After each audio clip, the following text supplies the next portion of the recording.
atë kapital që e kena marrë prej perëndimit me bartë këtu në Kosovë. Tash momentalisht janë 200 ton misër. Kemi 96 hektar tokë punume. 2-3 javë Zvicër, 2-3 javë këtu në Kosovë.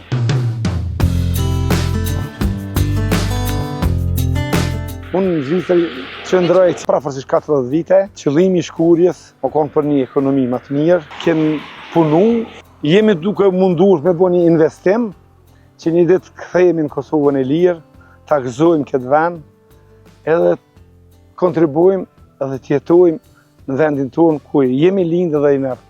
Vitet e para luftës kanë qenë këtë tjetër, pas lirimit fillun lindën idetë, edhe vendosëm për me bon investimin, dhe me thonë atë kapital që e kena marrë prej perëndimit me bartë këtu në Kosovë.